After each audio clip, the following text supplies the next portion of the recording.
ASMR.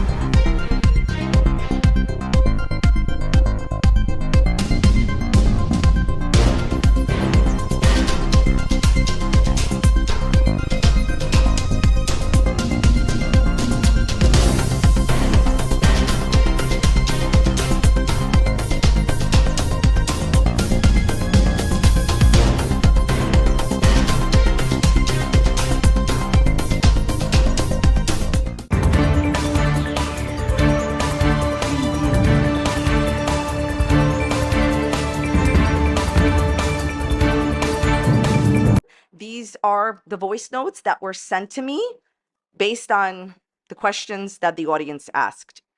Here we go. How I'm doing now, I am doing very well. I am extremely happy. I have a life completely different than the life I had the last time I talked to you guys. It's almost like, you know, you get that feeling where you just want to up and leave and start over. Well, that's kind of what I did. And I up and left and started over. And I'm engaged to the love of my life. And I am happy for the first time in a really, really long time. And it's nice to wake up and not feel so depressed like I used to. It's a great feeling. I do feel like I am healing. I still have a hard time with, you know, my mom, especially, you know, it being not too long ago that it was the anniversary. And from everything in my past, I've definitely already healed from it. Like, none of it hurts anymore. I will tell you about my fiance. She treats me very well. She treats me the best I've ever been treated in a relationship ever. It's actually kind of culture shocky in a way that, you know, I didn't know that I could feel the way that I do as strongly as I do. It's definitely a very nice feeling. I feel like I deserve her, and she does. She makes me very happy. I'm not surprised about things that are coming out about Amber from her ex-friends and ex-partners. I know what I experienced the 3 or 4 years we were together. I know what my family was put through. I know what they still have talked to me about. I know what happened with my mom, and you know what it did to me and her, and I know what it did with my sister. And it's just, you know, things got a little rough, and I mean, they mended things there toward the end, but like, she's blown it with everybody else since. And I figured she would try to learn, but it doesn't seem like it. When did I realize you needed to end things with Amber? What was the final straw in the relationship? There was one day where she had started pretending to be me in text messages, and because I had a group message with Eric and Ricky that we had for years, and we had it long before I'd even known who Amber was.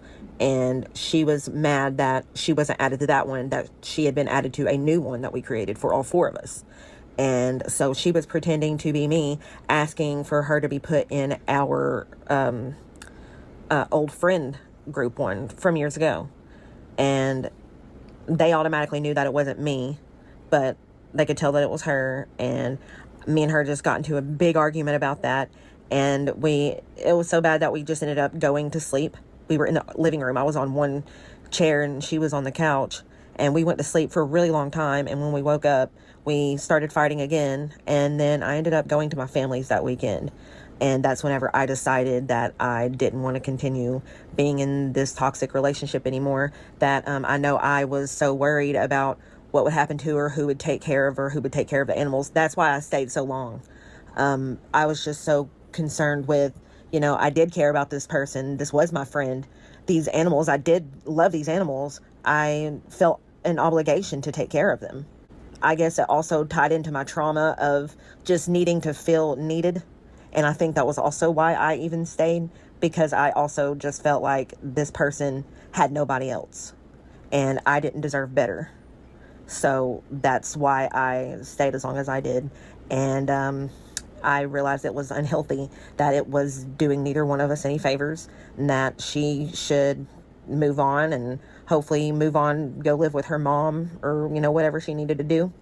And I wanted to move back home. I wanted to be with my family and my friends and live my life. And I was ready to let go. I'd been ready to let go long before we had even ended it. What do I think of Amber calling me money hungry and trying to capitalize on my live streams? That's what she was doing with me, like, the whole time I was being used for live streams. And that ties into the next question. Did I ever get paid from the live streams I did with her? No, I didn't, because she said that all of that money had to go toward all the bills. I don't even know how much she got. I have no idea. I don't even know how much I was supposed to get, if I was supposed to get half. I have no idea. I was just told, you do these live streams with me, you'll get money. But then she was like, you got to pay bills. So no, I didn't see anything from it. I think whenever we broke up and I moved out, I think she gave me like $100 to $200, and that's how I ended up getting the U-Haul. I think something like that. Definitely not money hungry for trying to do my own live streams. That was just, I don't know. I had periods where I wanted to come back and I had all these great ideas. I became so depressed I couldn't even work anymore. And my sister and Logan had to take care of me. So, no, I wouldn't say I was money hungry. This refers to Amberlynn's ex-bestie Alexis pretty much spilling the tea and saying that Amberlynn believed, in her opinion, and allegedly said to Alexis that Beck was money hungry for doing live streams. The most that Amberlynn has ever said to me is basically that Becky is money hungry and is capitalizing off of their relationship through live streams. But honestly, Destiny did that too. And with what they both had to deal with, especially Becky, pop off, make your coin. Amberlynn has literally monetized everyone in her life, and the audacity to call someone else money hungry, to leave Beck with $200 after they broke up. That's all she gave her, $200? Amberlynn, get your receipts out. Can you prove that that's not true? Guarantee you can. How has Amber manipulated you? What did she say to get you into the relationship? Well, I wanted to start off very slow, and I was moving too slow for her. So one day she was just like, there's a line of people who want to be with me. So if you're not going to be with me, then you need to leave. And I didn't want to lose that friendship.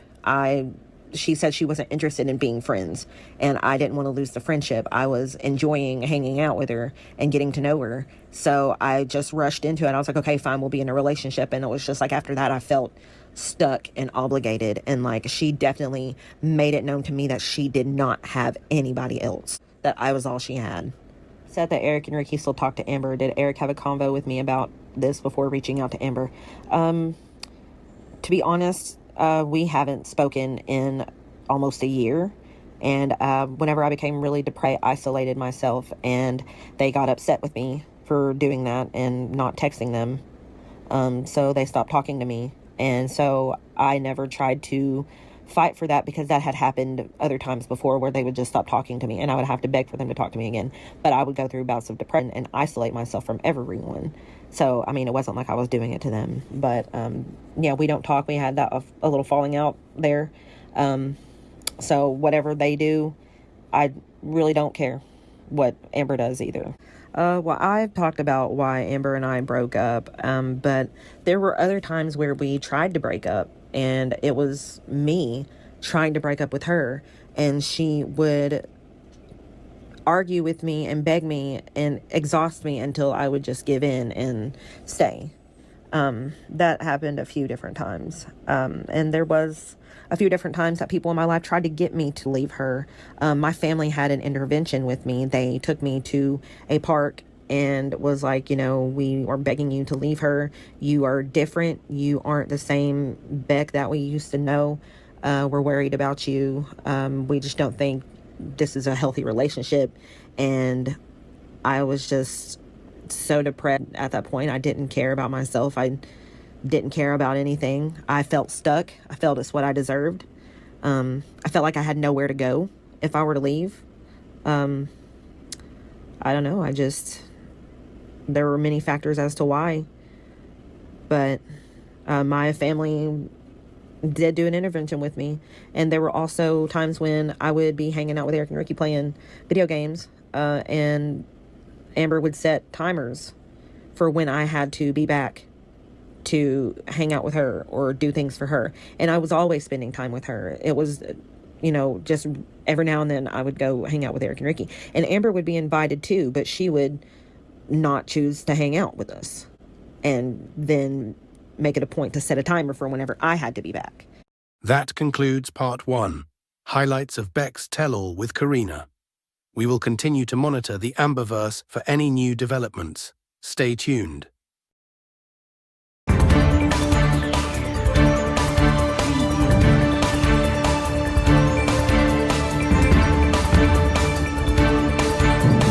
I've had my share of like friends who've turned on me and made channels, and I think if you do that, if you like go and make a channel and talk about your friend in a bad way after, I don't think I think like whatever. I'm glad there's like peace in my life in a lot of ways.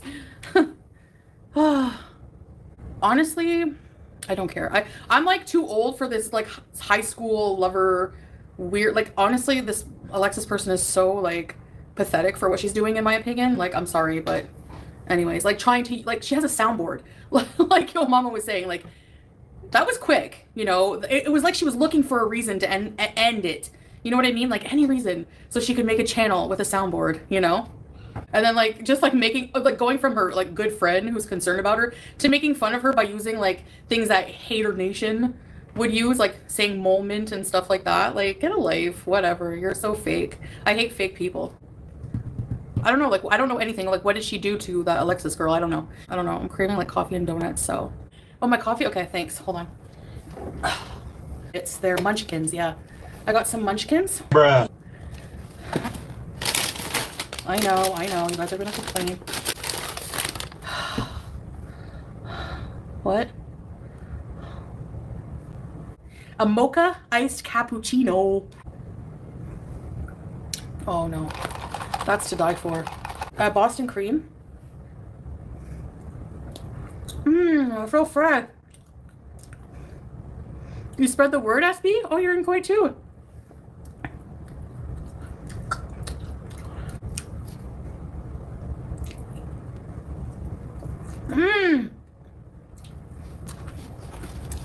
Oh, there's these ones too. Blueberry.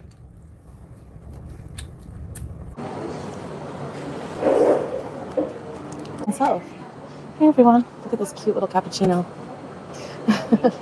Comes with a little cookie. So cute, huh? They have really good looking desserts here, but I just came for the coffee.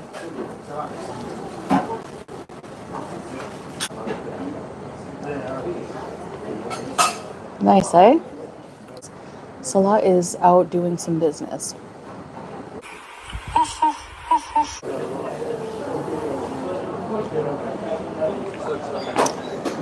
So good. Well, the drink came in this, but I'm pouring it in a glass of ice. It's lemon.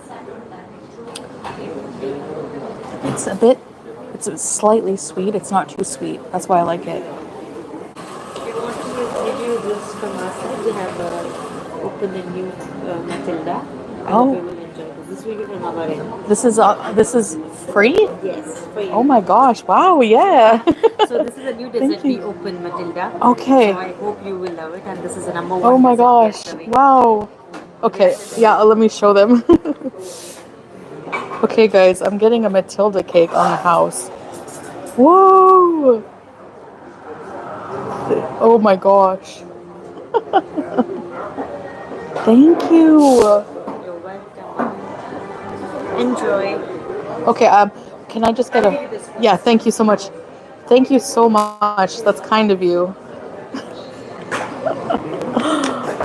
No way. That's awesome. This is their new Matilda cake from Choco Melt. Yum. Oh my gosh.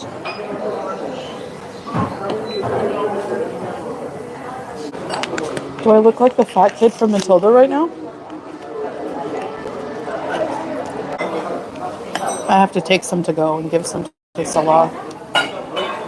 Sure, Dan. So good.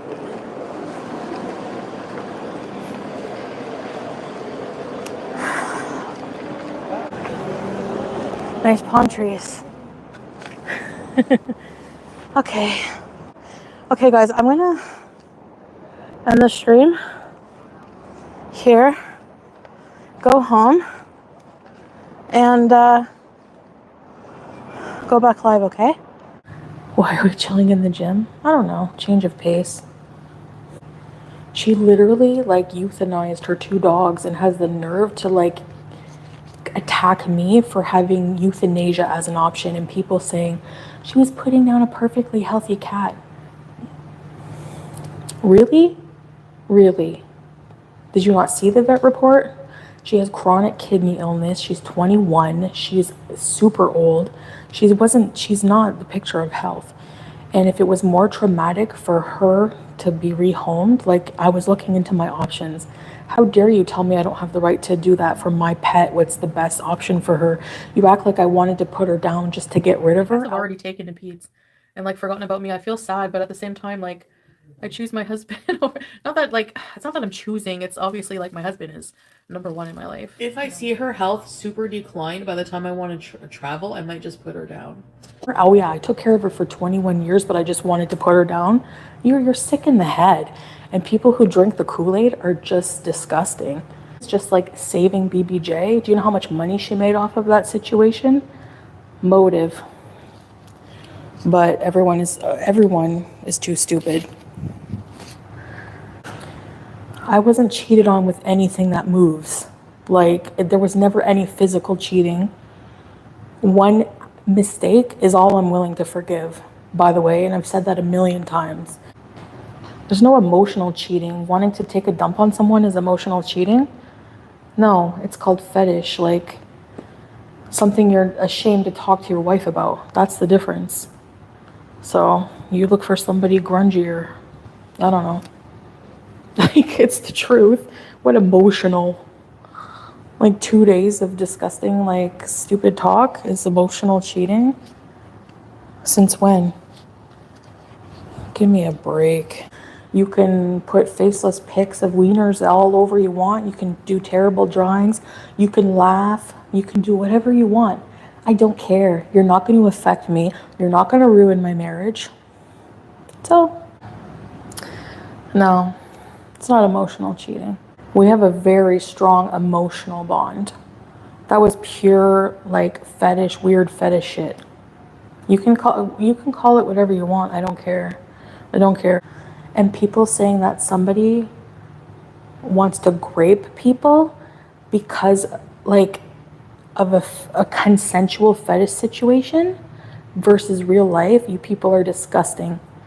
Disgusting, okay? You want to know who you can attack in real life? If you really want to attack someone who's a predator, Scabba had 3 kids with this predator and then had her wife make a post saying not to treat this man like shit because he's a war veteran after they knew what he did to a 4-year-old child. Okay, her baby daddy was in bed with a 4-year-old child. Grape is a kink, look it up. Why do you think safe words exist, dummy? So, zip it. This is a channel, eggs on legs, for whatever the fuck I want it to be, because it's Foodie Beauty. And guess what? I'm Foodie Beauty, so I can talk about whatever I want. It's also so R-word that people who get offended that I block people who are hateful in my chat. Excuse me? Like, what? He even, like, said in those texts, like, I never talked to anybody before. And, like, I believe him, and we've moved on, and, like, it did bring us closer, like, in a lot of ways. It's just really weird. Hopefully he learned it. I think he really did. Like, the amount of, like, regret, I see that all the time, you know? So I've always like been the one to leave, you know, always. Because if I'm not happy, I'm not gonna stay. I don't like stupid people. And who would lie about being 3:30 exactly? Like, oh, the fuck?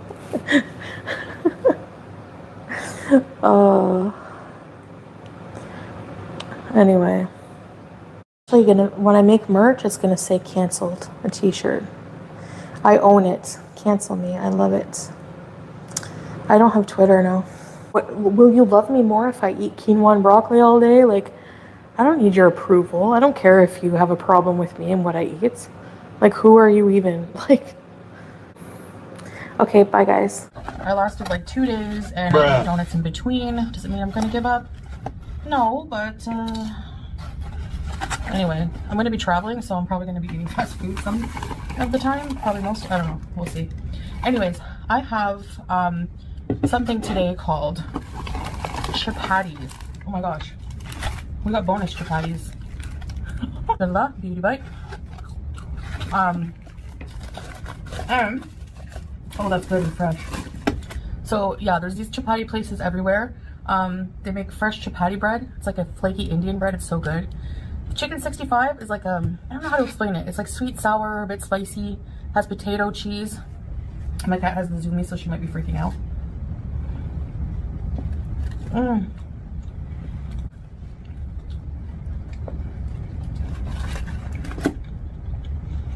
Beauty bye.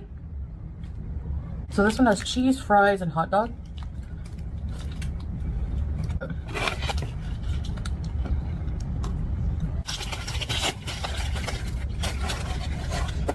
This chapati rashid, it's got like little fried chicken strips, spicy mayo, and fries and cheese, and it's probably one of the most popular, and it's so good.